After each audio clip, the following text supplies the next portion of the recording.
Welcome in to In-Game Chat for Saturday, August the 17th, 2024. It is Season 18, Episode 28. I'm Scott. Dan, I'm RJ. Welcome in, everybody. If you'd like to get in touch with us, our phone number is 334-272-9228. Check out ingamechat.net for all the links to get in touch with us. I threw our Discord link up into our Twitter announcement, so like if you got or email or whatever, I don't know. I don't know how it works now. There's a thing that you put in Twitter and it's like, hey, or that you put in Twitch, and when you go live, it goes out to your Twitter and I guess maybe they've added Facebook. I don't know. I haven't looked at it in a while. But anyway, there's a link to Discord in there, so you can find it that way if you'd like to. We are on Twitter at In-Game Chat, Facebook there as well. Streaming right now on Twitch. Go to twitch.tv, type in-game chat in the search bar, and you'll be able to join us live while we broadcast and watch the show as well. That link can also be found at our website, ingamechat.net. Scroll all the way to the bottom. Links for days of ways that you can get in touch with us. So please reach out and say hello. And while you do that, I will do this. Yeah, Bama Brian reminds me, whenever he's here, he reminds me in the chat room on Twitch to, hey, do the clapboard. We appreciate that. Yeah, and another thing, Bama Brian, if you're on our Discord, you can see the Deadpool and Wolverine mask that he 3D printed, and I can only assume he also painted?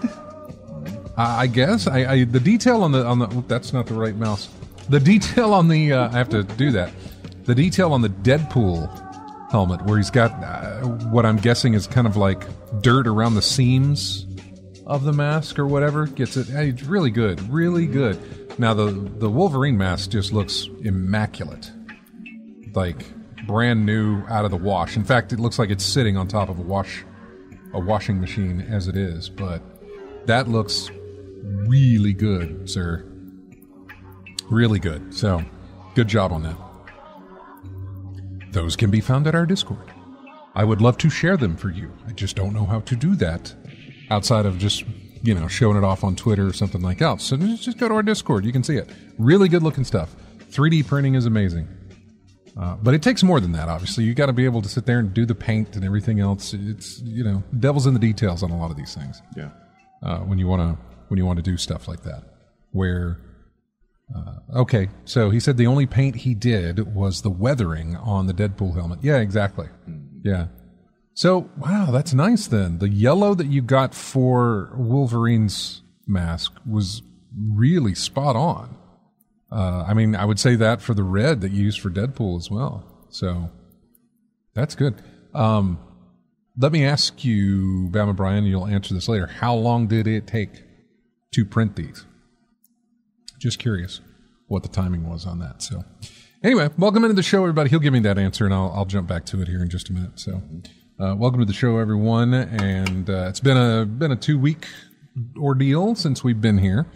And I will throw it over to RJ to ask him what he played in those 2 weeks. Anything? I'd love to tell you that I played a lot of different various things, but the only thing I did was play the standard fare of MLB The Show, Virtua Fighter, and a little bit of Balatro. I try to get back into that because it's been a long time since I did play it, and it did show because I was not seeing certain patterns that would get me the most points possible. Yeah, I'm still trying to get some other decks cleared so I can unlock all those other decks that are available to play with and see what I can do with those. But you got to beat the basics first, and I haven't been able to do so yet. It's been a minute since I played Balatro. Yeah, but at least you can still remember the patterns and what not to look for, because you play card games of that type in particular. I think Balatro is basically the only card game that I can recall ever playing. Just that. So I'm losing. It's like losing the muscle memory for control schemes of games if you haven't played in a while. When you talk about card game, you're not. I mean, you've played card games like poker and things like that. Are you talking about?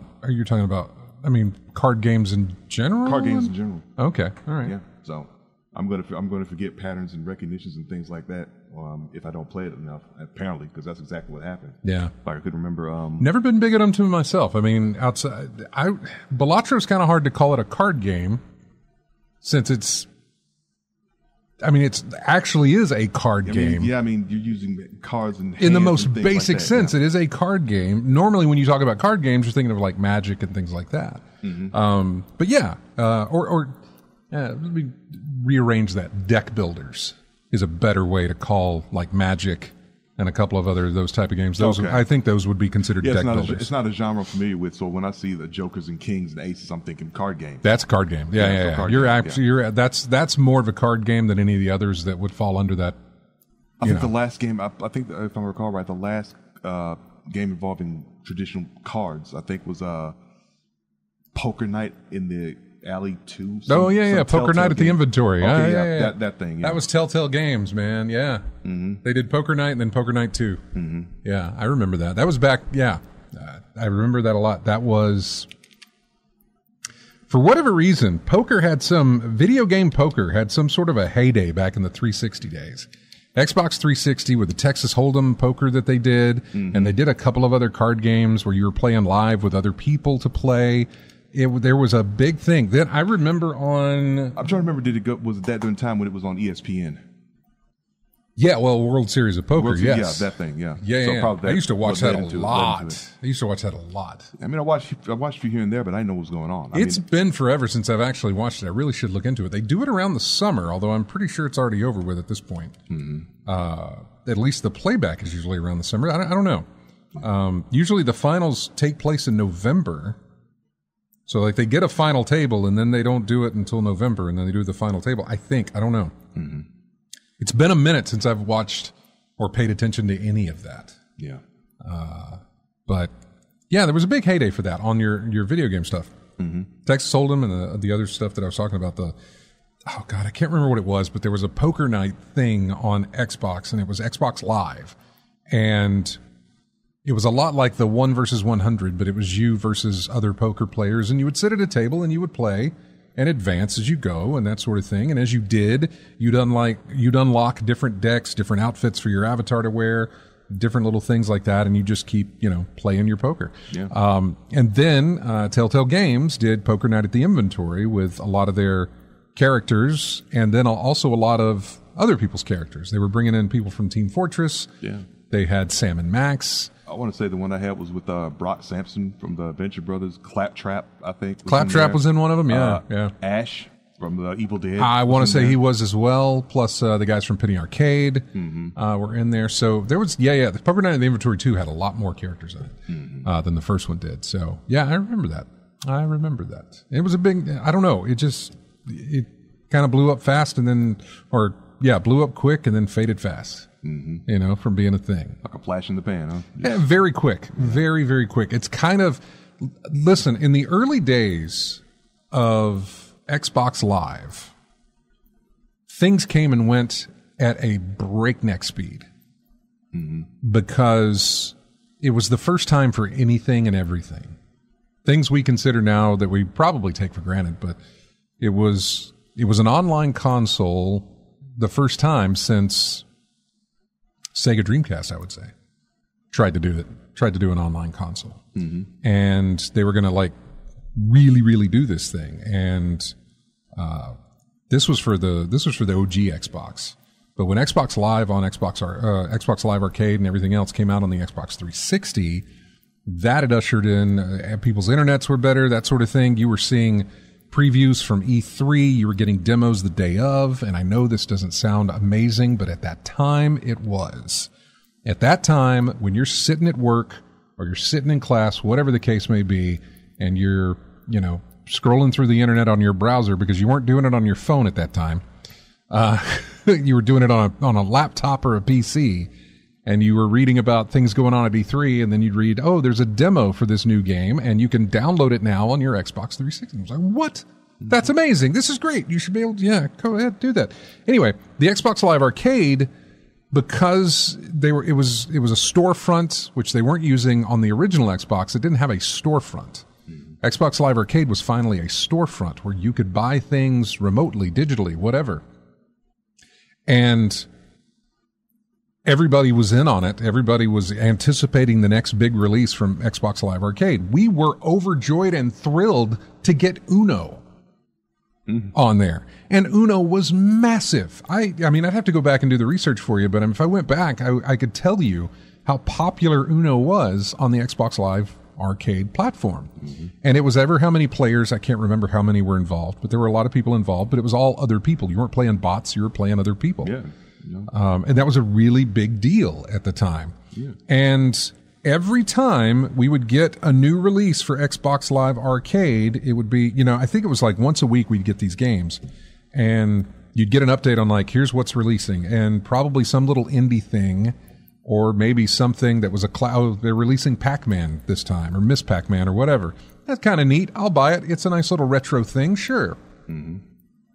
But every time something would release, so Uno was huge. And then the next thing they did was they had the camera for Uno. And then you could play Uno with your Xbox Live camera attached and with your friends and everything. And yes, it brought about more problems, especially problems you're probably thinking about in your head right now. But those didn't start right off the bat. It took a minute for the internet to demature itself. In other words, you integrate cameras into a video game now, the first thing you think of is how people will abuse it.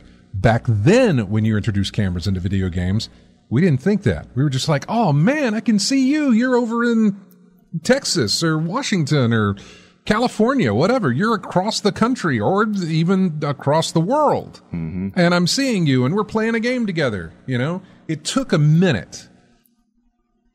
And by a minute, I'm saying probably took a few weeks before you started hearing reports about, oh, they're really abusing the old Xbox Live Arcade. I was about to say literally. Camera. I was about to say literally a minute. It didn't, though. No, not back then. It didn't. It wasn't that wasn't the first thought that came to your head at that time. You were just amazed at the tech. It wasn't until the tech became standard that people said, how can I screw this up, or what can I do to... It only takes one to mess it up for everybody. Be 5 years old again or something, whatever the case may be, screw it all up. I always credited Xbox Live for getting access to things I was like never able to for the longest time. I mean, Radiant Silvergun was something I really wanted to pick up and play, but I could never get hold of it because it was like $200 to $300 on eBay or something. But they put it on the Xbox storefront. Yeah, and I was pick it up for like I think it was $15 at the time, and I had a blast with it. And I saw $15. I think was like 800 Microsoft points or something like that. But yeah, I mean, I saw why this game was so cherished by Virtue fans.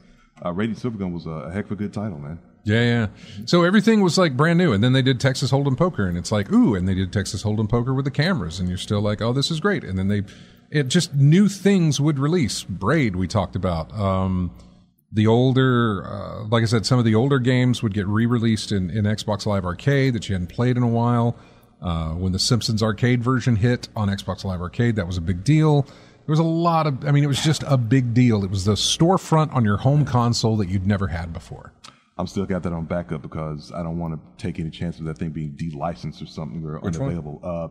Simpsons arcade game. Oh, yeah. I got the Simpsons arcade game, X-Men arcade game. I've still got those on my PS3, and I keep backing it up whenever I think about it because... Ninja Turtles arcade game?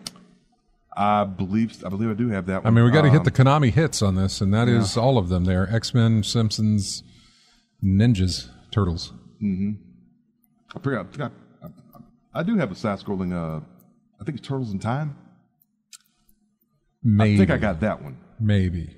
But if you're talking about the original one that starts with April in the burning apartment building, one, That was, I mean, because that was the one where we played it. It was like, oh wow, this is great. You can play Ninja Turtles, and it looks really. And at the time, it was like, this is the best.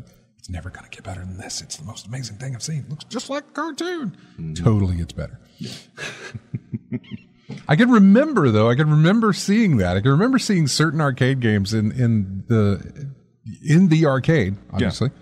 Where you're looking at it, you're like, it took up the entire corner of the whole building. We'll never get beyond this technology. This is just amazing. It's just, we've hit peak, Nope. No, you haven't. No. Nope, not at all.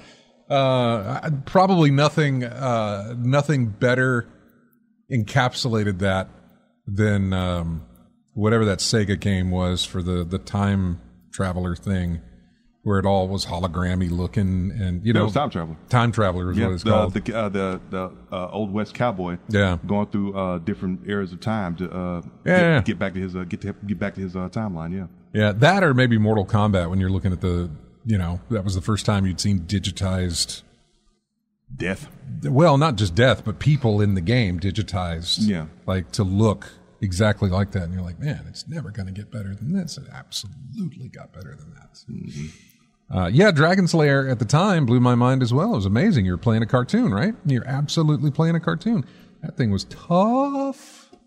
Yeah, it was that. You want to talk a bundle on that with on PS3? It was Dragon Slayer 2 Time Warp, and Space Ace. And I never got through Space Ace. It was just I just kept making mistakes left and right, man. You want to talk about Twitch controls, right? Yeah, right there. Twitch controls. That better be quick on which way you're moving to the left, right, up, down, whatever the case may be. You got to be fast with the button presses. Yeah, you got to be able to see what it's asking for and do it like very fast.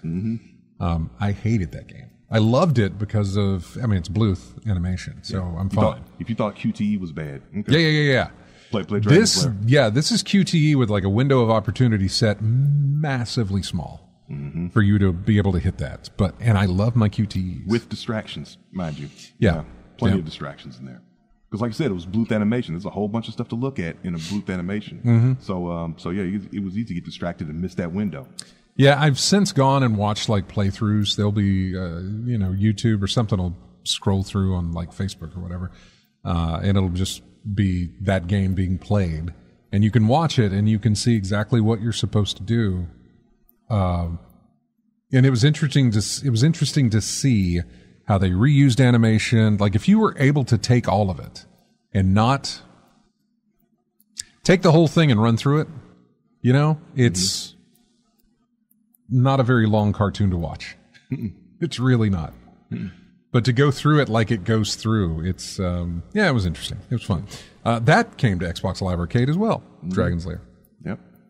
I think Dragon Slayer is like the most ported game ever, from what I remember. Like it has been on everything. It's just been ported to so many systems. But yeah. So anyway, sorry to cut you off on that about the Xbox Live Arcade. I was just saying that it was a big deal in the card games and everything else. Yeah. So, anything else did you play? A little bit more of Division 2. Still trying to get little perks and things for my characters built up. I still have to go through the DLC for 2 of my builds, and that's going to take some time. But I've been playing with some partners on that, so it's not going to take as long as I think it's going to be. You know, because you play with folks, you can go through missions quickly. So it's only going to be a matter of time before I get to where I want to be with that. Yeah. As for me, I really haven't played a lot. It's been mostly Marvel Snap. And I'm trying to remember exactly all of what I played. And, not necessarily all of what I played. I'm trying to remember where I left off. I know I streamed some Snap play while we were off. And I'll probably do that tomorrow. I've got some bounties that I've saved up and got some... May try and draw for some cards tomorrow as well.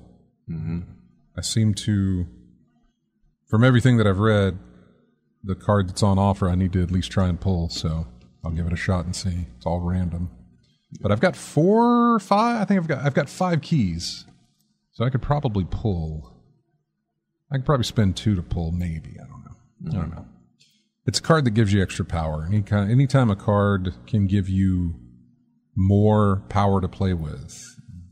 I say power, energy, whatever. In other words, it costs energy to play cards. And this is a card that gives you more energy to play cards with. Mm-hmm. Anytime you can get more energy means you can play more cards, which means you get more points. So it's always an advantage if you can pull energy. So may try and do a run to see if I can get that tomorrow. Maybe. We'll see. What else? I feel like I played something else, but honestly, it really has just boiled down to that. Playing Snap. I may have played some more Spiritfarer. Maybe. Did I try anything new? Well, I tried Hades as well. Very quickly tried Hades. Went through one run, didn't make it very far because the game really is just like, I think the game is a very learn as you go type of thing. Mm-hmm. It's not a game that says, hey, do this, do that, do this, do that. Okay, now keep going. If you ever die, we're going to do this and this. It's waiting for you to play it so that you can experience it, which is kind of an interesting way to do this. It's a roguelike, or a rogue. Maybe it is a rogue. Maybe not anything like about it. It's where you play through, you die, you upgrade, you play through again. Mm-hmm. Every death is a chance to do better, in a sense. You don't start from where you left off. You start at the beginning again, but you're more powerful. You have upgrades. You have your attacks become better, that sort of thing. Because every time you die, you've accumulated the in-game currency, I suppose. And every time you die, you go back to the shop, you buy something that makes you better, you play through it again, Buy something that extends your health, buy something that gives you more damage output and less damage taken, something like that. All kinds of different things, upgrade this ability, that sort of thing. So it's one of those. I seriously put in very little time with it. I died once, went, and I was like, okay, I know what this is going to do. And then I stopped playing. Yeah. And I really haven't gone back to it, but we'll see. So I really haven't played much at all. I honestly haven't. I should have written stuff down, but I just have not played a lot. Watching some of the Olympics kind of put me back into I downloaded, because I have it on not Xbox, I have it on Ubisoft, the Ubisoft store. Okay. I downloaded Assassin's Creed Unity, because that's the one that takes place in Paris. Okay. So I was thinking I might jump into that, because I know they fixed it. I know Unity was plagued with bugs. It did not have a good start. It was nothing but buggy and everything else. And then, I don't know how much long later, you'd read an article saying, hey, we revisit Assassin's Creed Unity. It's better. They fixed it. Mm-hmm. It's worth playing now. But so much time had passed since then, they were just like, nobody cared. Mm-hmm. So, yeah. Out of sight, out of mind. For a lot of reasons, yeah. Basically. And this was at a time when Assassin's Creed was your yearly release, right? Mm-hmm. So in the time it took them to get this fixed, people were looking at the next one, waiting for it to come out. So, and that was Assassin's Creed Unity, by the way. AC Ray says Hades is a roguelite grinding game, but with story to make it worth it. Roguelites are games with upgrades given between sessions. Roguelikes are genuinely more all or none. Boy, okay. Because I was listening to the description of the game, and I thought about Let It Die. One of those games about Grasshopper Interact. I think it was called Grasshopper. But basically you build a body to go up this tower, and you try to reach the top floor. And if your character dies, you can either go back and get it, or just let the thing die and start over. Was this okay? Do I have this one? Was this the one where you? If you call the Grim Reaper on a skateboard. Okay. No, this is not the one I'm thinking about. Not the one you think about? It's not the one I'm thinking about. Yeah. I'm thinking about. There was a game, and I can't remember what it's called. Mm-hmm.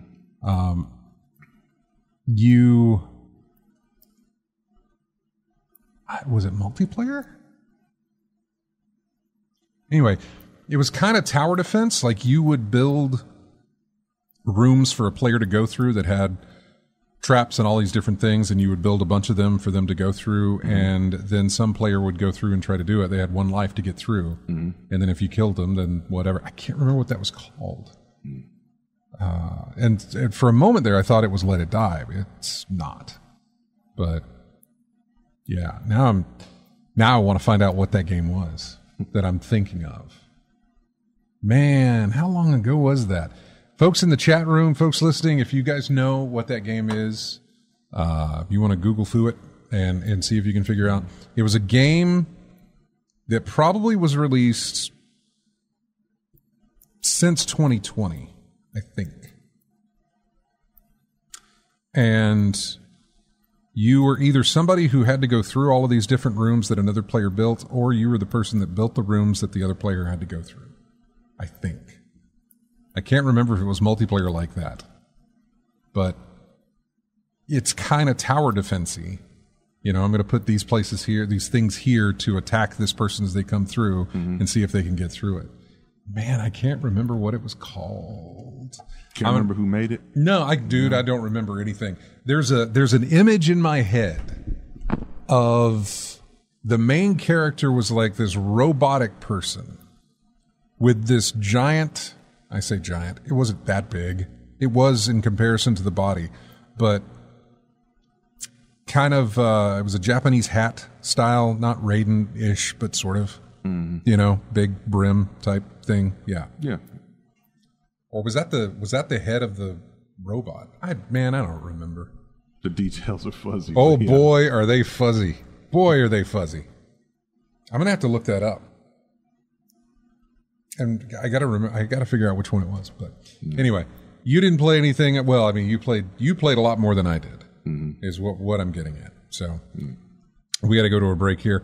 I have picked, this is going back a ways to classic games. That's what week we're on this one. The older games. And this comes from the Nintendo Entertainment System. This is Micro Machines. It's the title track from Micro Machines on the NES. We'll be back with more of In-Game Chat right after this. He said.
Welcome back to In-Game Chat. This is music from Heavy Barrel on the NES. Apparently, was that the tank game or the run and gun like Contra? I think it's the run and gun. Okay. Nope. Gonna look on the internet. Yeah, we keep doing that. We got the internet right in front of us. Heavy Barrel. You know, we talked about how imaginative some of the music makers were. Yeah, it was run and gun. Yeah. What am I thinking of? I want to say I had one in here that had tanks, but I can't remember what it was called. Mm-hmm. But anyway, I was saying how imaginative the some music creators were with the limited resources they had. This was not very imaginative at all. It was just repetitive. Yeah. 3 minutes of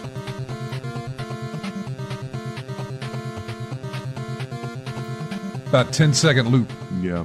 3 minutes of a 10-second loop. Same. With no variety. Yeah. There's still 1:30 left.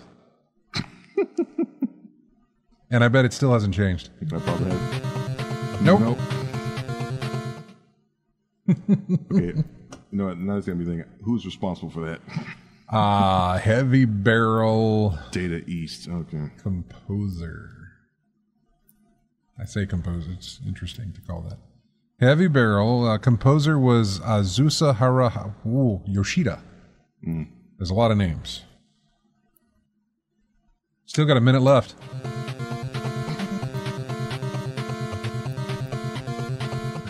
that might be the best ringtone ever. You will force you to get up. Oh and get my that God! phone. Turn it off. It's your alarm in the morning. No. I've said before, the best alarm you could ever put on your phone is the drowning theme in Sonic the Hedgehog. Oh, I was going to say a dog puking. No, but the drowning thing. I promise you, because I've witnessed it happen. This would wake me up in anger. Well, that's what I'm saying. If you make that your ringtone, you will answer that phone, but it will make you upset when you answer the phone. Yeah. Now you're mad at the person who called you. Yeah, I can't believe I had 3. I probably had more than 3 minutes. I probably just chopped it down, but yeah, 3 minutes of that, just over and over and over. Oh yeah, and if you're playing the game, I know. I don't even know where that was. By the way, the game we were talking about earlier, that all it took was AC Wraith in the chat room, called Meet Your Maker. That was the name of the game.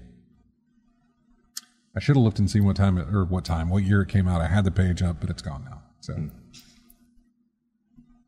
anyway, a lot of stuff since we've been gone, and there's plenty to go over. It's not like we're going to run into any sort of thing that's going to. April of 2023. Okay, I knew it had been released since 2020, and good Lord, I feel like it's been out for years, but it's only been out for over a year. Mm-hmm. Just a little over a year. It's only been out that long, but it did not... feels like longer for some reason. Mm-hmm. So, we'll just, I don't know, we'll run down the list of things here. Some streamer was streaming Bloodborne, trying to call attention to the fan demand for a PC port. It is, yes, people want a remaster. They'll take a remaster. They just want more Bloodborne. Mm-hmm. Even if it's the same Bloodborne, but it's on PC, or it's a remaster that's on the console, they'll take that. They don't care. They want more. They want Bloodborne. Mm-hmm. If it's more Bloodborne, they're fine.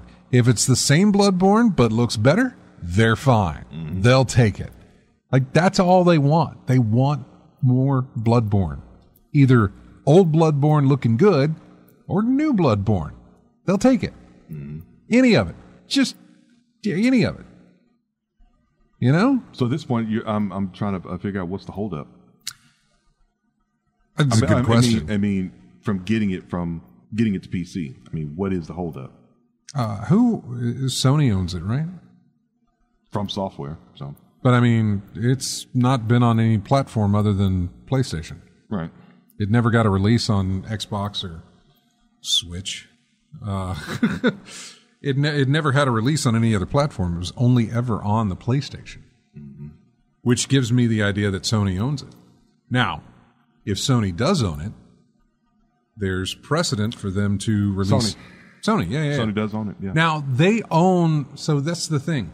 Sony has put out on PC first-party titles. While Sony does own Bloodborne, it is not a first-party title. Sony does not own From Software. Mm-hmm. Unless I missed a news article. But Sony doesn't own From Software. And so... in order to do a PC port, it would either have to be done through one of their studios, but it would have to be done with the original game itself to do a remaster to port it over to PC, mm-hmm. or it would be something that they would have to give the go-ahead to do for From Software.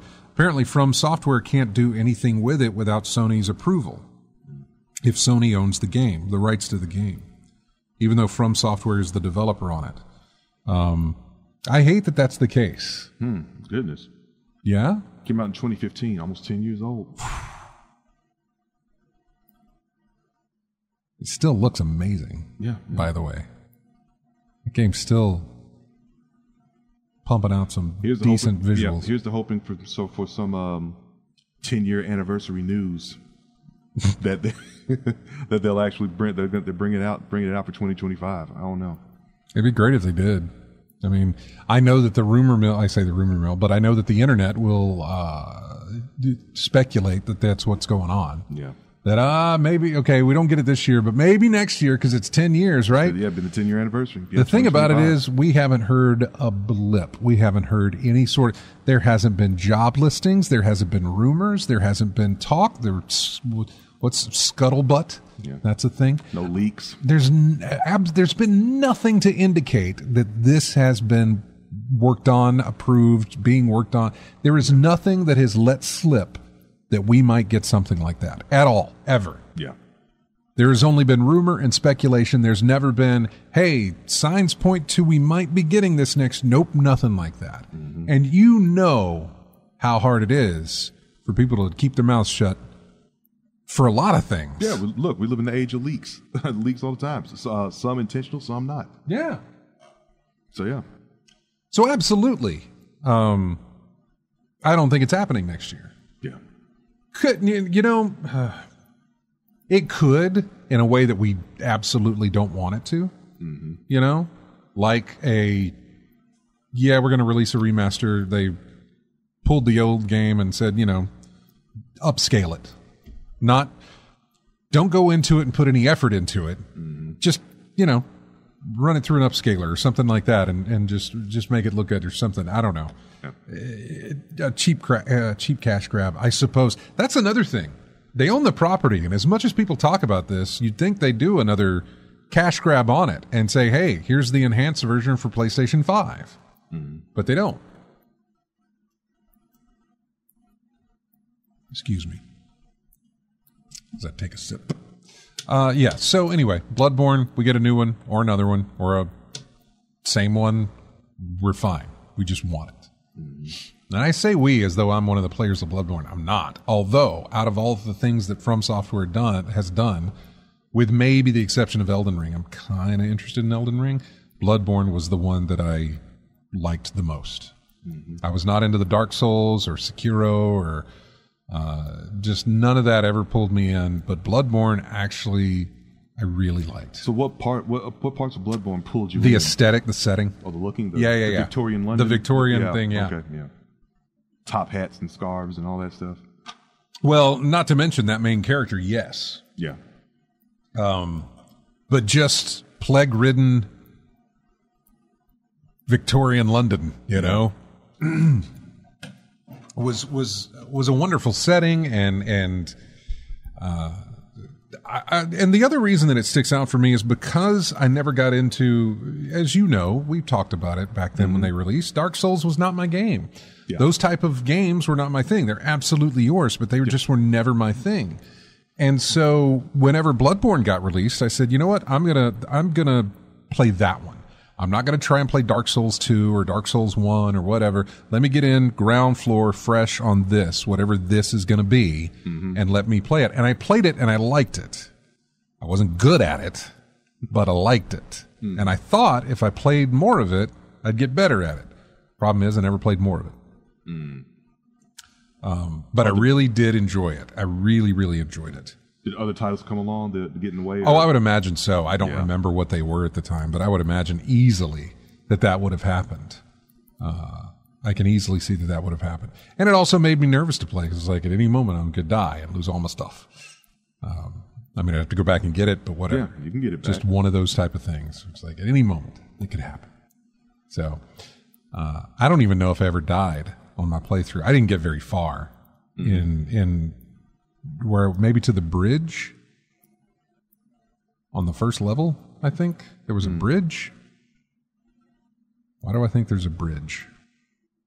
Anyway. No, there was there were plenty of bridges in that game. Plenty of overpasses anyway. Under the bridge, over the bridge, and things like that. This was a rather big bridge, and I think it had a boss fight on it, maybe? I don't remember. The one with the exploding bomb pushed by the villagers on it. Boy, it'd take forever for me I'd have to go, I think I remember that. Yeah. I think I remember that. Yeah. I know one of the bridges involved a bomb, a huge, one of them big Looney Tune type boulders being pushed towards you. Yeah. That type of thing. I think I remember that. Mm-hmm. Yeah. Anyway. Yeah. Bloodborne. We need it. What else? I need to finish it. I still got the DLC to go through on that. So force myself to get that game, start playing it, and get to the DLC that I should finish. Yeah. For next time. Yeah. Drunk Josh is saying there is a bridge. He says, was the boss some white antlered creature that screeched a lot? I don't remember, man. I really don't remember. The Vicar? That's probably what he's talking about. Vicar Amelia, I think her name was. I don't remember this being a person. I remember it being an animal. Vicar Amelia, yeah. Oh, okay. Never mind. Because she, I think she mutated. Kind of a wolf-like form. Nah, this kind of flew. I want to say it was on, well, like it would be on one side of the bridge, and then it would move to the other side of the bridge, and then it would move, and it didn't do that. It would do that depending on where I was on the bridge. I could be completely wrong, man. This is me. I'm trying to remember back through COVID and a heart attack all the way almost 10 years ago, and that is not good for me to try and do. Okay, Vicar and be correct on. Vicar Amelia was in the church. I know that, and then there was another beast. I forget his name, but it had one dark black fur, mutated hand, and it was on a bridge during sunset, and it jumped over your head. Sunset. Yeah. Yes, that rings a bell. Josh says the cleric beast. That's I think. It. Yeah, that cleric beast. Yeah, that was the big black fur beast that jumped over your head. Okay. To get away, and then you had to turn around, and hopefully it wasn't charging at you from behind. Okay. When you look behind you. That may have been it. Yeah. That was probably it then. Was that early in the game? Yeah. Then yeah, that's probably it. I promise you, I did not get very far in that game at all. So, if it does get a PC release, I am there though. Let's see, what else do we have for gaming news for you?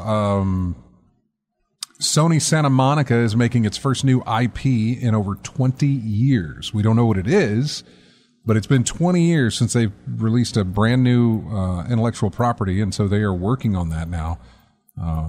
No idea, again, what it is, when we're going to see anything about it. Who knows? What else do we have? No, speaking of Balatro, it has sold 2 million copies, and a major gameplay update is coming next year to the game. I think also next year we're going to get a cell phone version or a mobile version. Well, that's just me. I still prefer playing console or PC, if that's the case. I wouldn't mind having it on my phone, my iPad, or something like that, especially if you've got some minutes to kill. I mean, you can play a quick game of Balatro, especially with the way that it's so set up to easily save. At least it was for PC, where console as well. Yeah, and I guess on console also. Just quit the game. It'll be there when you get back. Yeah, exactly. Where you left off. There's no timer. There's nothing else. It was just where you left off. There it is. You're set. Yep. It's better to go with your momentum than to stop in the middle of a hand, just for the fact that you know what your Joker cards are doing and what your current method of play to maximize your wins was at the time. I would always try and stop when I got to the store, after I'd done a hand. And if I knew that I don't have time to do the next one, I wouldn't progress from there. The store is a good stopping point. Yeah, it's like when you get when you get to the 6th, 7th ante, and things get hectic. Yeah. You don't want to take a break. Right. So you do it that way as well. Definitely. And you've got to remember what we talked about this because I used to break in between. I'd be like, I lost my momentum because I had to remember this is what the cards do and this is how I'm supposed to play them. And if I broke after that and I came back and I'd be like, oops, I was supposed to do that first. And which hands did I... which ones were I trying to work with? Which hands did I improve? That's exactly right. So... Yeah. But in terms of expanding Balatro, other than making new types of Jokers, how else could you expand the game? If that's the case, other than more decks and Jokers with different perks or whatever. That's one of the things I could think of for that game. But we'll see. Yeah. The Suicide Squad, which I still haven't played. I have it for free. I should have done something with it, but I didn't. I got it free on the Epic Game Store. But that game, the disaster sales of that game led to a 41% drop in revenue for Warner Brothers Gaming.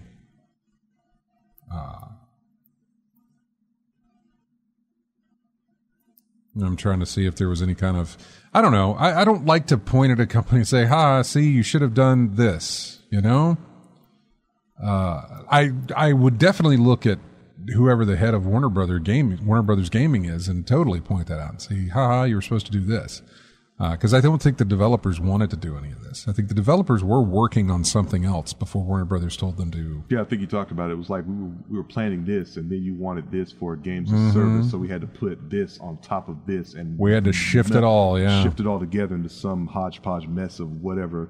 And as usual, throw it out there. We'll fix it on the fly. But yeah, because you remember there were leaks of like the in-game screens and everything of where you could buy XP or buy, it was done in a whole thing where you could buy extra this, that, and sort of, and it got a lot of pushback, so much so that they delayed the game for what we thought was to kind of smooth that over or remove it altogether. And they did kind of a combination of both, but it was still, the stench of a games as a service was still baked into it. Still smelled funny. Had that nasty, greedy smell that a game has, where you play it and you feel like too many people who don't know about playing video games put their hands in this. Too many people who... You couldn't read the room, could you?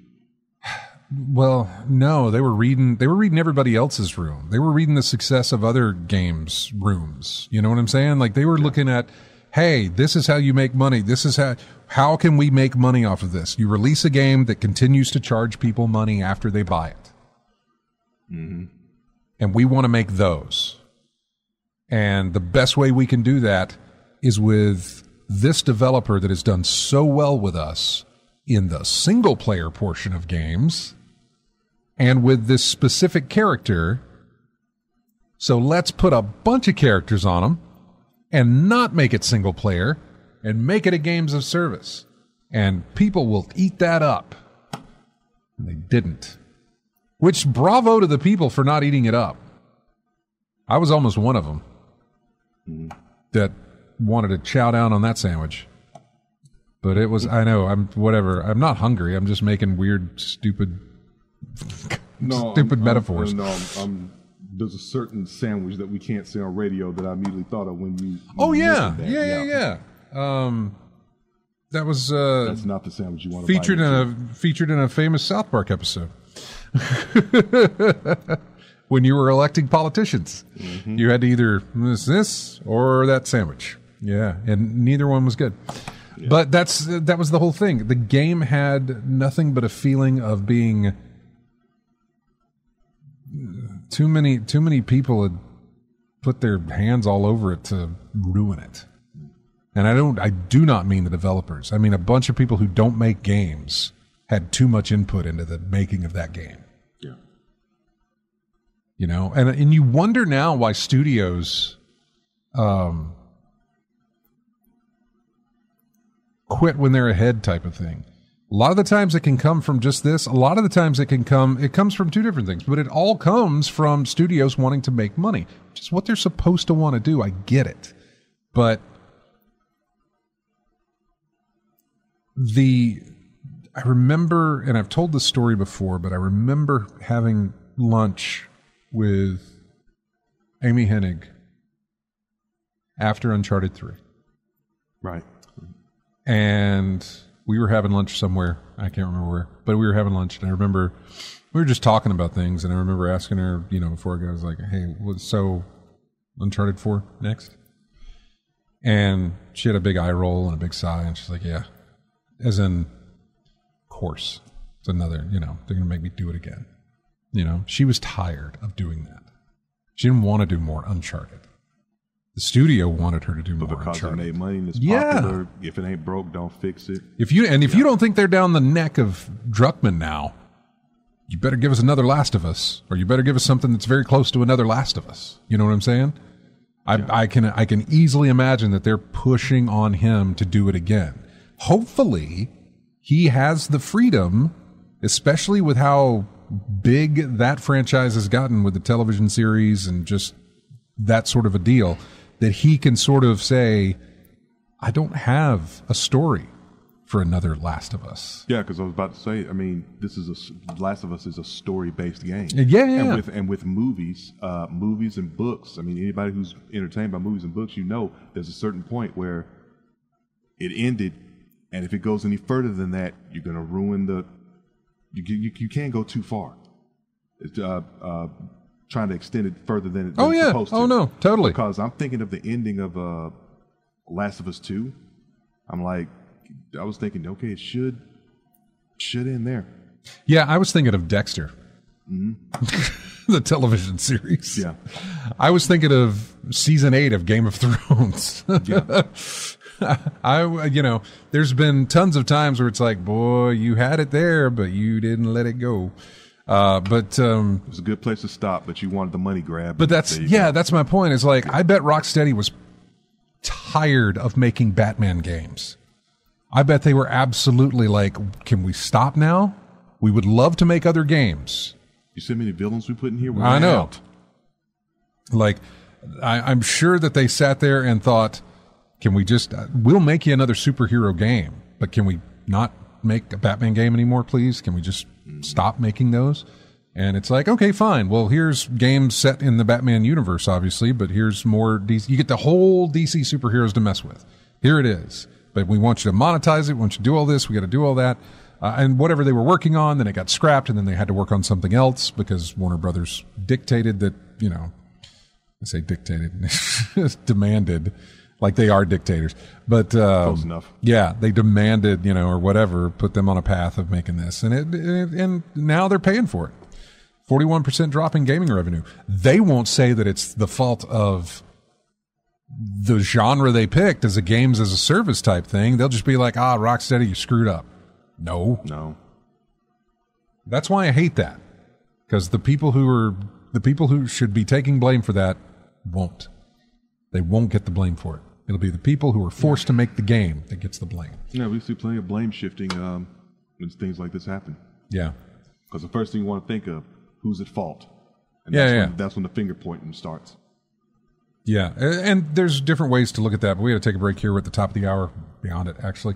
Going back we're going to go to the NES again, I guess, and maybe all of these come from the NES. I don't think they do, but I think so far these do.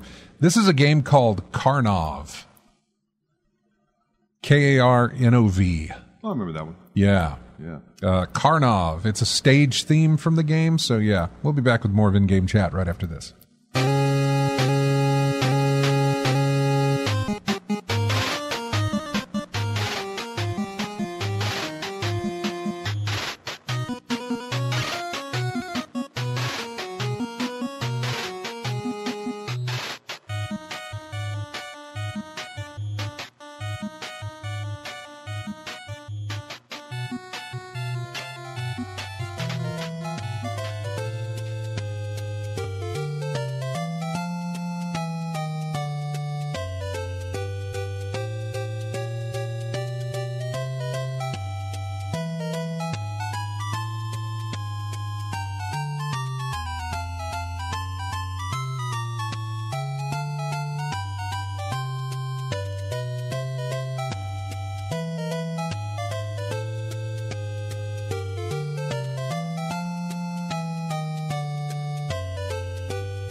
And welcome back to In-Game Chat. We talked about this game, well, obviously we haven't done a show since, 2 weeks ago. And it was before even, I think, further than that. Side Pocket. On the Nintendo Entertainment System. One of the very first games I ever owned for that system. And it was a pool game. Yep. Would I ever consider buying, yes, I would consider buying a pool game because you can find them on sale usually on like Steam and stuff. I bought a couple. Like $2 or something like that. Yeah, Pure Pool. Yeah, Pure Pool I picked up. That's one. Yeah. But if you go back to... Curious what the retail price of that game actually was when it released. Side pocket. Yeah, because as like a 6-year-old, it felt like $90. I know it wasn't. $39.99 probably. But like when you're, you know, the amount of money that you have as a kid is going to get spent on a video game. What was that? I'm looking up side pocket prices on NES, and something on here said $268, and that was really laughed. Is that for like eBay? Like new in packaging without the. It better be for eBay or something like that. I'm curious. I still have my cart, and probably I am.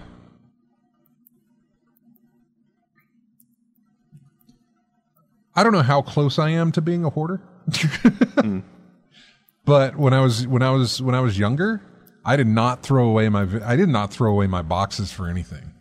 The boxes hang, that's a thing that's stuck with me through adulthood mostly. Boxes keep the dust out so you won't have to blow on it when you put it in the console. There you go. Yeah, that wasn't my reasoning. I would love to say that it is, so that it sounds sane, but it's not.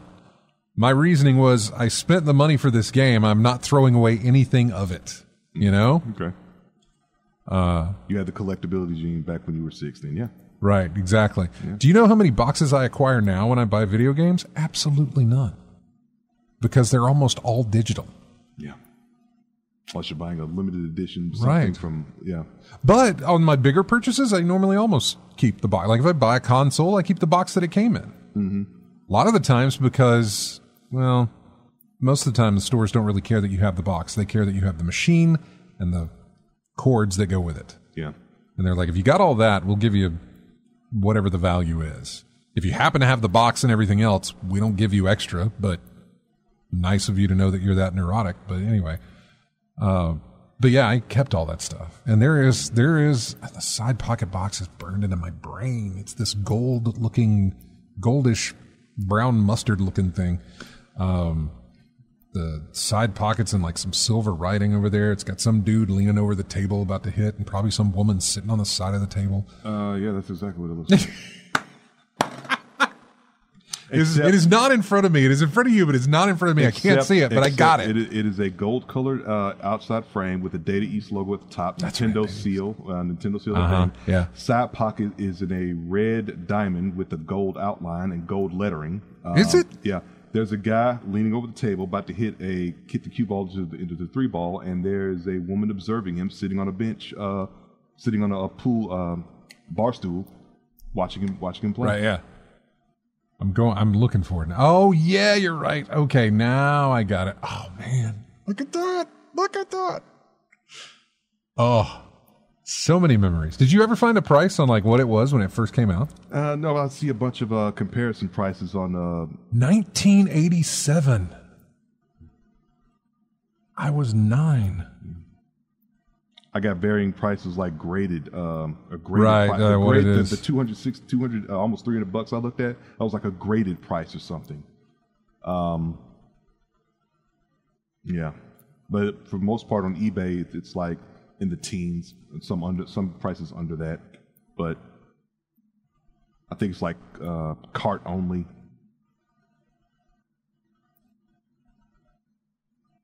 Yeah, I'm looking at it. I would imagine $29.99, $39.99, something like that. See, that didn't feel that way to me back then. Yeah. It did not feel like games were $30, and I feel like they were. I feel like I lived through the inflation of video games, but it was only ever going to grow. The amount of money they have to spend to make a video game now is exactly why we're at a place where we're paying what we're paying for video games right now. So if that was like $30 or $35, for me it was an entire summer of yards that I cut, or whatever it was that I don't know how I got money back then, because I did not have an allowance. By the way, that was money from birthdays and teeth pulling or whatever else, and any way you could get money as a kid that didn't involve an allowance. I was probably doing it. but it was a lot to spend on a video game. Yeah. Little 8-bit. Anyway, enough reminiscing. Sorry. Let's jump back into the news that we were going for here. Ready at Dawn is closed. I didn't know that Meta owned Ready at Dawn. I'm sure I remember when that happened. We probably talked about it. But yeah, now it's done. Ready at Dawn are the ones that did The Order 1886, which, by the way, not a bad game. It takes a lot of flack, but it wasn't that bad. It might have been a little pricey for the amount of time you got to play it. It might have been a little bit too much cinematic over anything else, but it wasn't bad in that regard. Mm-hmm. It was. I really enjoyed it. I remember, I think that was a Redbox game I did when you could do Redbox back then. Yeah, rented it. I beat it in one night, a massive 6 to 8 hour session. I don't know. I started it when I got home. I finished it, and I took it back the next day. Because that's all it was. It was a single-player, one-and-done type thing. Yeah. Which is a lot of the reason why nobody bought it. Because there was absolutely nothing to add to it, and it wasn't very long to begin with. Mm-hmm. It looked fantastic. This was a PlayStation 4 game that just really kind of blew you away with what you were seeing. Mm-hmm. It was insanely pretty. But it just didn't have lasting power. Not that a game like that needed multiplayer, but there was just nothing else to bring you back in. I don't even know if there were hidden objects or little things that you could find or something. I don't remember what it was, but there wasn't much to it other than the game itself. Obviously, maybe some achievements, trophies, whatever it was, but that was about it. Never got a PC release, never really got a remaster or anything like that. Never got talk of a sequel, and of course now Ready at Dawn is shut down. I want to say I have that album, I have that vinyl soundtrack for The Order. I may have it signed. I can't remember. I know I took it to Penny Arcade Expo, I think. I don't know if it was the San Antonio one or if it was the Seattle one, but I think I got it autographed. I'm trying to remember the composer's name. Jason Graves, I think, is the composer. And now I have to look that up because... show me, composer. Jason Graves. God, I'm so glad my memory works sometimes. You'll have to forgive me. I'm very much, when I can remember something that may just seem very obvious to everybody else, but when I can remember something, it is an achievement like you wouldn't believe, because my memory has been completely screwed by the heart attack and COVID that I had. It's not trustworthy anymore. I know you might be thinking, well, no, it's age. You got older. And I was like, no. I remember specifically coming out of the COVID fog and the heart attack that happened preceding it, where my memory was shot on a lot of things that I normally was much better about, but it was gone. It was gone. So when I can remember things like that, I'm very, very pleased with myself. So let me have the win. What else do we have for news here? Star Wars Outlaws, which I believe is coming out pretty soon. Mm-hmm. Or is it out already? No, it's coming out pretty soon. Was hoping to see when it's actually coming out. But I'm not seeing it. However, they have announced the season pass. It's a $40 season pass that comes with 2 story packs. That'll be released later this year. And in fact, the first one... August 30th. Yeah. Blah. Is it, the release date? The release date for the game is August 30th. August 30th, Yeah. And I wanted to say that the first one is in the fall of this year, called Wild Card. And so, yeah. Those are the story missions for that. Star Wars Outlaws is actually kind of... I know that I talked about it earlier about not being interested in it, but after watching some gameplay and listening to people talk about it, that I think it's kind of Red Dead, but in Star Wars terms. Like, it's just go out, do what you want to do in the Star Wars universe. Just go out there, do what you want to do, maybe follow a storyline here and there, but just, there it is. Go do it. So I'm kind of interested in that. Might pull me in that way. I don't know if it's going to pull me in at launch. I'll wait and see what the reviews say, but it might pull me in. Any interest in it for you? You're not a Star Wars guy, right? No. Nah, I didn't think so. No. And that's fine. I think we talked about a while back how, I forget when, but when's the last time you wanted to buy a game at launch? Not many. It was like, I think we talked about not many titles that you want to buy right at launch. There's a lot. Ones that I actually would pull the trigger on, very few. Yeah, that's what I mean. So, yeah. I mean, there's a lot that I want at launch, just because I want to be in there playing it. But for a lot, and that's, you're hitting on a point there. A lot of the reasons I don't jump in the pool right when it opens is because later on I can jump in and it's a lot cheaper. Much cheaper. You know? Much cheaper. It's a lot cheaper to do. And that's kind of what I'm hoping for on a lot of things. I'm just like, I'll pick it up during a sale. Is it something that I'm really going to dive in and play right now? Dude, I still have Spider-Man 2 for the PlayStation 5 that I bought for $7. Yeah. Digitally. And I still have not fired it up. Yeah. I don't know why. Yeah. It'd be something to play. I don't really know why I haven't done that, but I haven't. So I don't know. I don't know what the deal is. There's currently a sale on Steam going on right now, and there's a Need for Speed sale where a couple of those Need for Speed titles that Criterion worked on, my old Burnout folks worked on, right, that are hitting the $5, $6 range. That's kind of pulling me in, even though I've played them and I own them on like the EA store maybe or whatever, but these are on Steam. So those are kind of pulling me in. And there's also a wholesome game sale going on right now. Okay. Which I really love those, because those are usually your really relax and chill and those type of games that are just like, these are really fun, but they're also not demanding of you too much upon anything. They're not asking a lot for you physically to, like, make sure you can twitch controls and stupid things like that. They're not asking a lot for you from paying attention to it. They're not asking a lot for you from the money. It's just a real chill, relaxed type environment. So there's a couple of things going on in that sale that I'm looking at as well. So a lot of the times what I do is I just add these to my cart, and then I go back through and I'm like, you know what? Let's see if we can bring that price down. And then I start eliminating things out of my cart until I've eliminated everything and talked myself completely out of it and said, I'll wait and get it next sale. So, yeah.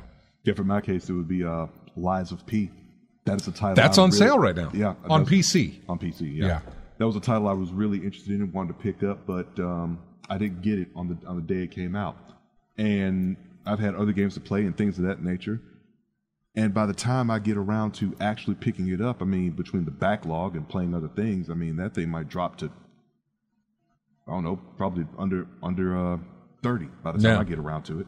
I mean, the last time I checked, it was like 45, I think, on PlayStation Network. Yeah, digitally for like $45, but as opposed to $60 when it was released a year ago, about a year ago. Yeah, mid-September last year when it was released, and a year later now it's dropped to 45. So it might drop even further by the time I get around. I know. Yeah, by the time you actually get to it, not bad. Yeah. Let's go. I don't know if he's there. We got Duke Frucom's in the Discord there. I don't know if he's. Hey now. There he is. What's going on? God, I haven't talked to you in forever, dude. What's going on? I really just catching the end of the show here. I thought I'd pop in. Yeah, I haven't really been around, even though I have been gaming a lot. Just I've noticed. Just our schedules a little bit don't align at this time of the day. No, I get it. But I appreciate you popping in and saying hello. Yeah, no, I always want to stop in and see what you guys are up to and what you're playing and what the topic's about. I'm getting ready for Star Wars. That's really my game of the year. Really? The Star Wars Outlaws? Oh, yeah. Okay. I can't wait. We were just talking about, well, I don't know if you were you were there. We were just talking about that. But, so yeah, you're jumping into that, huh? I'm probably going to get the well, I'm just looking at it. The pack, the pre-order, whatever the second one is, the gold edition. So I'm taking a chance because it includes the season pass. I'm hoping the season pass is worth it. So what has drawn you into buying this on day one? I mean, getting it at launch. What's drawn you into that? Well, Division. So I'm a huge Division fan. Their attention to detail in those games is, I think it's, unparalleled to anything that's ever been developed before. Yeah. And so I'm carrying that into what they're going to do with the Star Wars lore and the attention to detail that you can find in those games.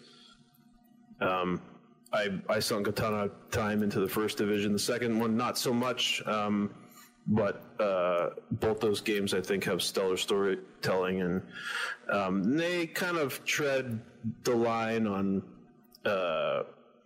PvE versus PvP, trying to appease people, and they're trying to appease. They figured it out for the first game, and then the second game, it kind of got in. They just kind of fell into the season trap. I think where it just became the same. With certain games, you can do that. Like Diablo, it works really well when you do kind of like a new season. But for the Division, the missions didn't vary all that different from.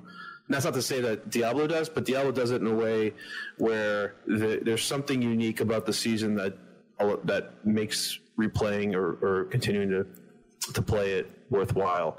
And the Division, it kind of got a little stale, doing that. But I don't know if I haven't even read if there's ever going to be a PvP element to this. But just the way that they've kind of handled and responded to the feedback of the fans in both those games. That also kind of, is part of me of why I'm kind of trusting them and ordering it. Yeah, RJ had mentioned earlier on in the show that he's been playing through Division 2, right, or first one? Division 2. Division 2, yeah. He's been playing through. But you never got into Division, the first one, right? I've never played the original Division. Right. Yeah, just Division 2 is when I first started. It was like free. Yeah. And so we picked it up, and me and my friends started playing it, and we just went Which it's fun to do when you're playing with other people, when you've got a team to play with. Yeah. It's actually very fun to enjoy that with. Mm-hmm. What did I read that there was co-op for this? Oh no, no, I don't. There shouldn't be. No, there's not. This is a straight story. Outlaws is a straight story game, or so far, so far. But okay. I don't know if there's going to be like some kind of. Who knows what they could be thinking of? It's hard to even think that there was a multiplayer element to Division. Because that's the other thing too that where Division stands out, because it is a co-op game. You can play it solo, or you can team up with 3 other people, and just the variety of the gameplay. There was this, I think I spoke about it on the show a while back. There was in the first game, there was a game mode called Survival, and it's a way where it puts all players on the same even starting point, right? Where you're basically dumped into the map with nothing, and you have to find literally everything in under a certain time, and it's like a blizzard, right? So you don't have it's not like you can take your time looting and trying to find things. You have to find clothes because you're going to freeze to death, and you have to find all the guns that you want to use and carry. And then we get to a certain point where you're geared up enough, then you make it into the dark zone, and the dark zone is where all the fun happens. That's where all the players kind of converge. And it's cool too, because there's like a scoreboard that pops up in the middle. It's where it says like there's 10 players left. Right, there's like there's a risk reward to it, right? Well, with survival, you have to get to the dark zone, otherwise you'll die. But the reward when you get to the dark zone and extract is like mega rewards with loot and things that you can kind of carry over into your main character. And the whole experience is great because you can do PvE or you can do it PvP. So you can actually go and co-op with your guys and be like, all right, you check this street, I'll check this street, and you're kind of working together. And then you get to the middle of the zone, and that's where the higher the more elite enemies are to be prepared. And if you're not, then you'll die by the hunters and you won't get anything. So you'll get a tiny bit of XP. Like they'll say, okay, thanks for trying, but that's really not why you play. But and is where it gets really cool, because when everybody gets in the dark zone, now you're not just fighting, the PvE element, but you're also fighting the other guys trying to get to the extraction. And then sometimes you can see somebody extract, and you're like, oh, let's go there, and then maybe we'll take their loot, or they'll, kick our butts or whatever. But that's the fun part about that gameplay mode. Yeah. But they had the ideas that they carried through those games. I'm hoping you see a little bit of that kind of bleed into the Star Wars lore. In Star Wars Outlaws, yeah. It's not necessarily been on my for the longest time watching gameplay of it. Back when they were showing that off, I was just like, this is not drawing me in. There's nothing here. Then somebody described it or talked about it, or I read a headline or something where it was basically, they said something where it's Red Dead but put into the Star Wars setting, and suddenly that clicked for me. Mm-hmm. That actually made sense to me then. Where it was like, so I can just go and play the game however I want to. This is not a story. I mean, it does have a story to it, but it's not a story-specific thing. I can just play the story as I want. Otherwise, I can just go wherever I'd like to and just, do exactly what I did with Red Dead. I saw a headline, too. It said, it's an Ubisoft game with all the, bad Ubisoft stuff taken out of exactly. it. I haven't seen towers. I haven't seen... You don't unlock a certain region to get to which I understand. Like Far Cry and Assassin's Creed, they just lived off that formula for forever, it seemed. And then I think you started seeing people get tired of that. Yeah, and you're jumping in on this with PC? Ooh, that's another good point that you brought up, because I looked at the system requirements for this thing. Oh yeah. Oh boy. I've been debating actually ordering a new PC this week. I'm like, should I just do it? Because anytime you see the exact specs of your computer on the recommended, you're probably at a disadvantage already. I'm looking this up now. I have to look this up. Yeah, I just had it up too. But I think the recommended at high is you need a... Oh, wait, this was updated. This was done 1 day ago. I guess no wonder I haven't seen it. Yeah, that's pretty new information. They said, what is it? High, you need a GeForce RTX 4070. God. Jeez. For Ultra, you need a 4080. Oh, okay, no. Oh my God, the Ultra. Okay, so the specs are different. They start at minimum, recommended, enthusiast, and Ultra. Now, I don't have a 4K monitor, so I'm not looking at Ultra at all. 4K 60 frames per second, I'm not looking at that. When I drop to enthusiast, 1440 at 60 frames per second, I need a 4070, which is not what I got. Now I haven't played PC games in a long time, but enthusiast, that's a new one. That is a new one. I know. You're right. That is a new one. I've always looked at minimum and nothing else, because if I could hit minimum, I'm not really into the higher specs, but enthusiast. I'm good with the recommended if I want to play it at 1080 at 6. So what are you going to do, Steve? So what is the recommended? It's 3060 Ti? Just 3060 is the recommended. Not a Ti, just 3060. Are you sure? Because I'm looking at it straight from the Ubisoft Connect. Well, then, hang on. There is an image here, and I could look at that and see what it says. And it says GeForce RTX 3060 Ti. Oh, it does say Ti. You're right, it does. Okay. The article that I'm looking at on PC Gamer does not add the Ti to it, so you're exactly right. Yeah, I'm running a 3080. I am too. And I dread trying to upgrade from that. I thought, boy, this will last me a while. No. Yeah. I also remember running at ultra wide, so I'm not really running it today. I'm kind of in between the recommended and the high.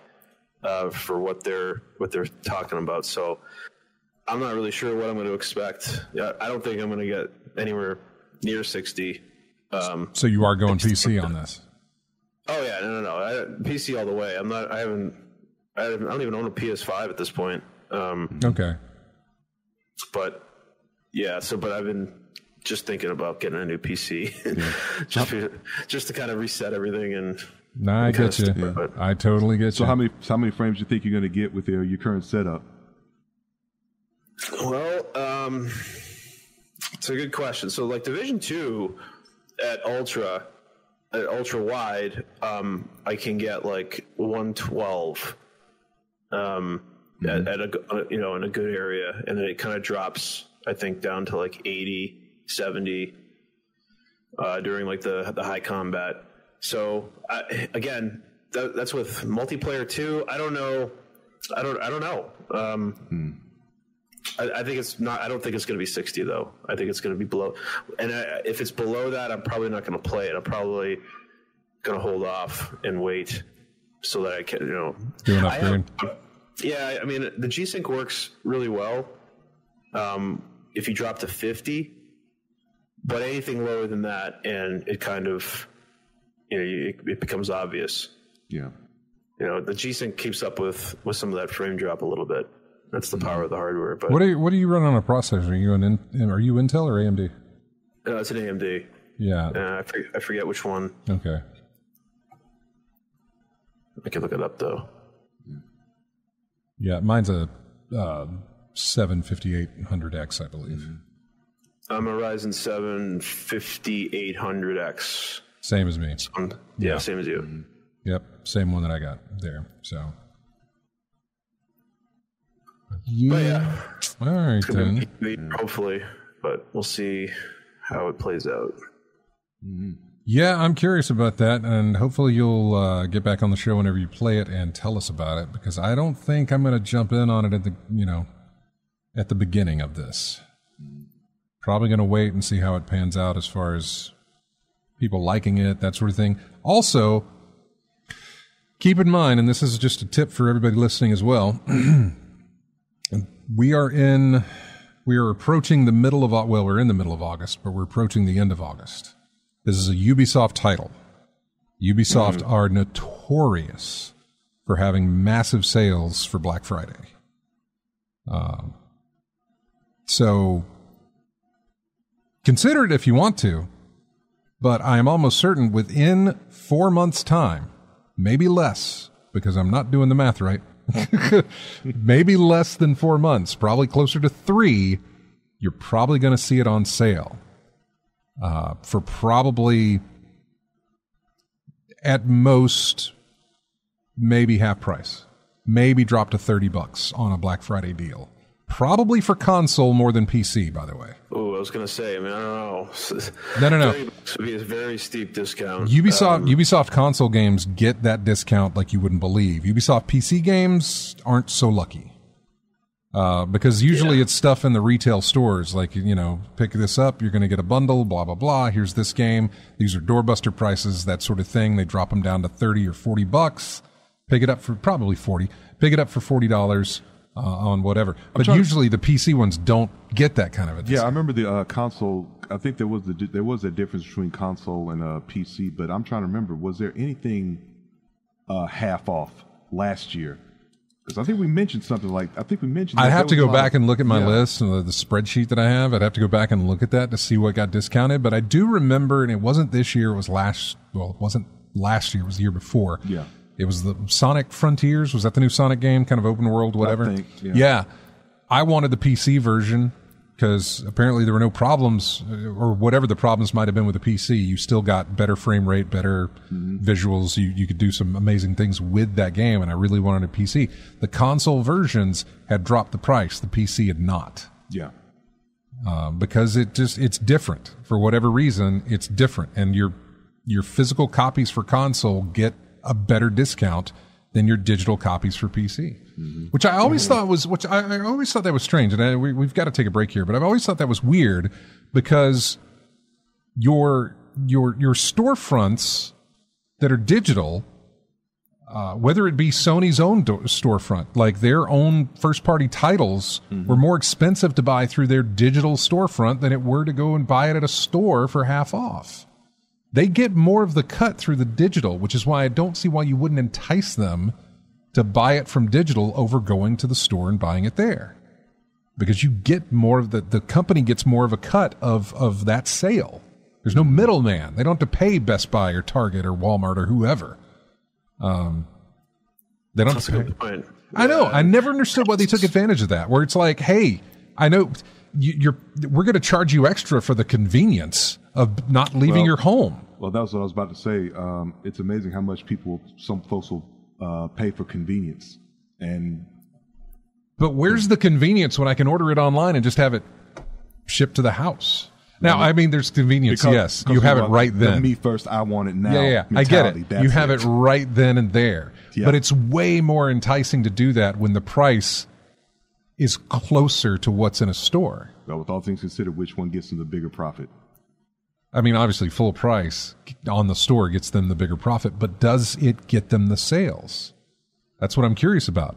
Are people more reluctant to buy it on a digital storefront when the physical copy is half off, but 20 miles away?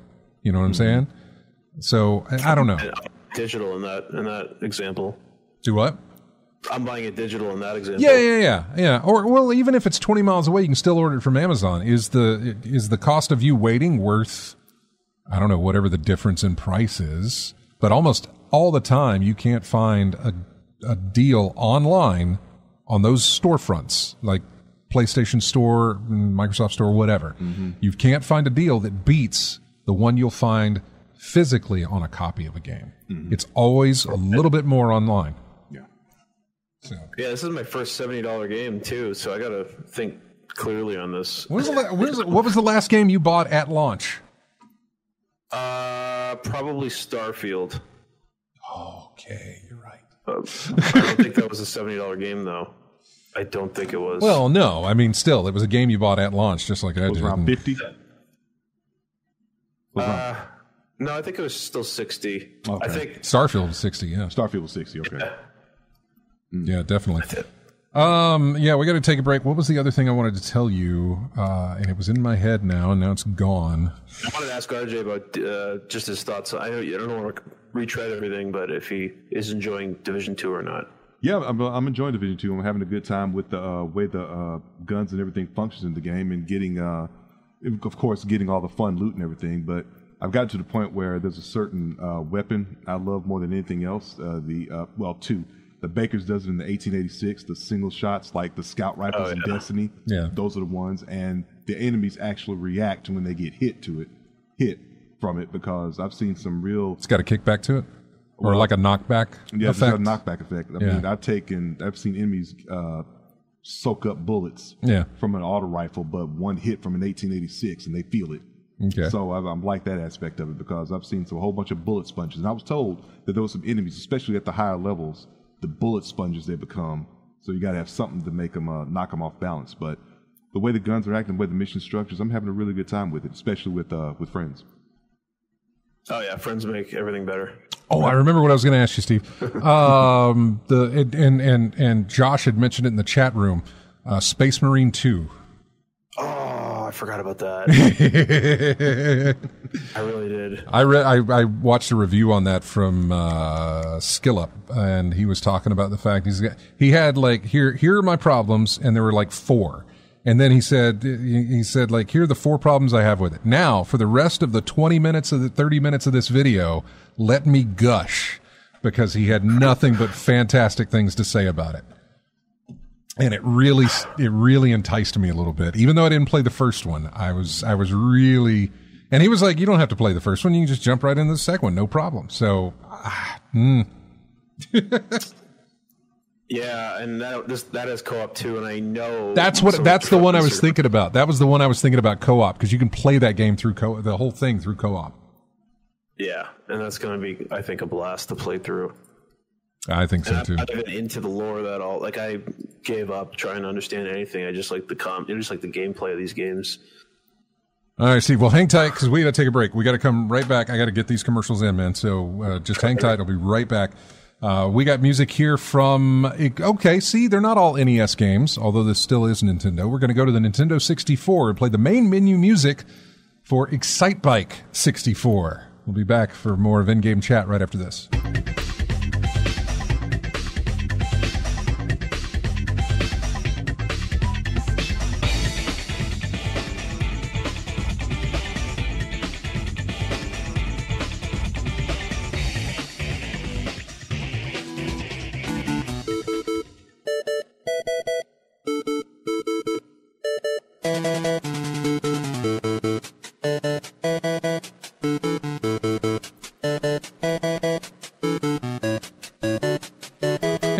back to in-game chat.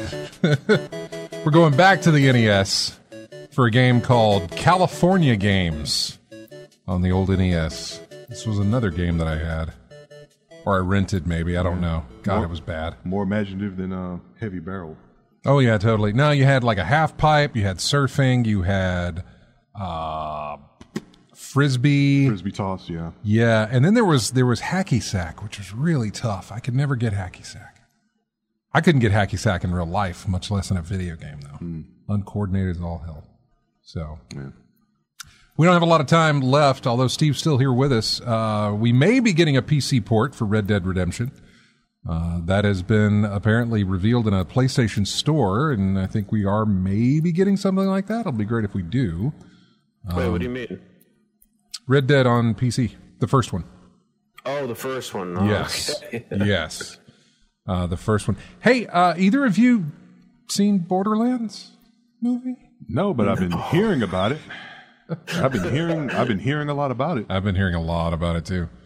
Just curious if either of you saw it. I mean, is it gotten to the point where there's so much talk about it, you have to see for yourself?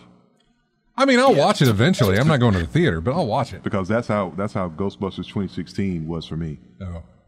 Yeah. Yeah. The 3D on that was still cool. Anyway, you were saying, Steven? I'm the same with you. I'm not going to the theater to see it, but I need to watch it just to see what all. I read a couple of reviews. Is it like Steve? Is it like it can't be as bad as everyone says? That's what I hear. It's really, really bad. Like the trailer's not bad. I understand the casting of it. Mm-hmm. It almost feels like that. I think this analogy has been said before, but this game's 10 years too late. And maybe these characters 10 years ago, I can see it maybe working a little bit more, but it's just, I mean, Moxie is being played by Jamie Lee Curtis. Is she? I thought she was playing Dr. Tannis. I'm sorry. Yeah, that's correct. But is it Gina Gershon then? Gina Gershon? That's playing Moxie? Okay.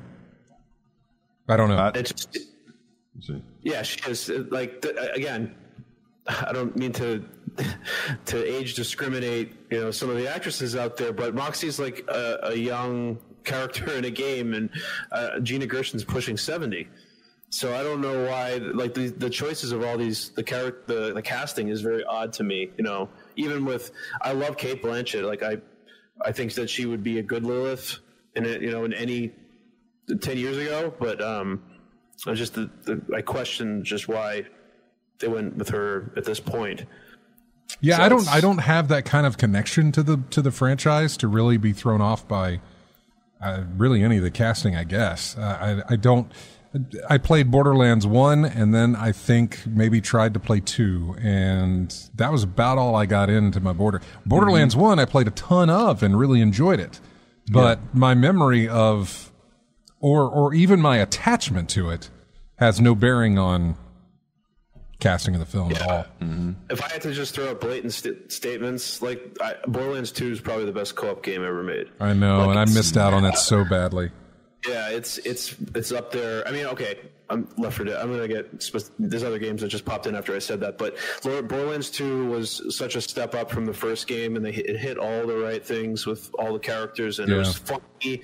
And again, playing with friends, all that's all good. But the franchise has kind of been a little bit stale since then. I don't think they've been able to kind of capture that magic before. And if this movie had come out maybe right after Borderlands 2 came out, then I can see some attention to it, and culturally relevant and all that. Did you do Did you do Tales? Did you do Tales of the Borderlands?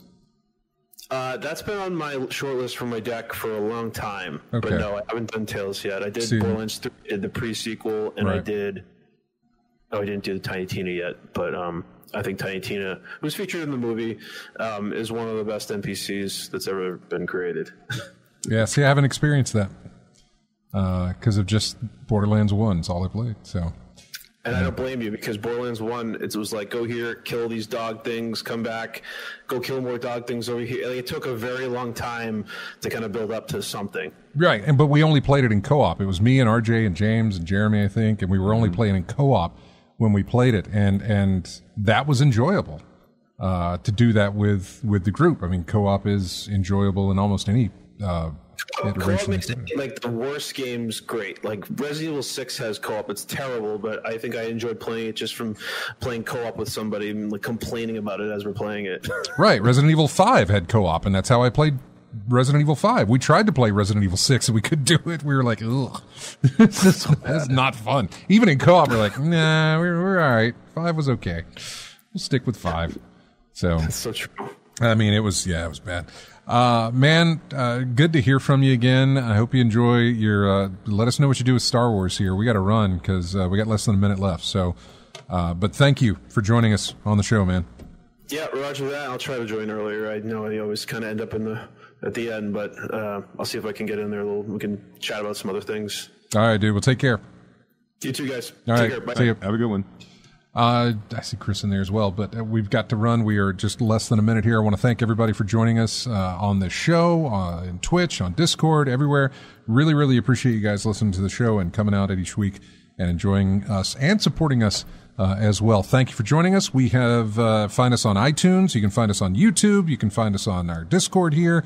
Go to ingamechat.net to find all the links to get in touch with us through Facebook and Twitter and everything else. And thank you again so much. Have a fantastic week. Here is music. I didn't know they made a Super Nintendo version of Side Pocket, but here's the music from it. We'll see you next Saturday.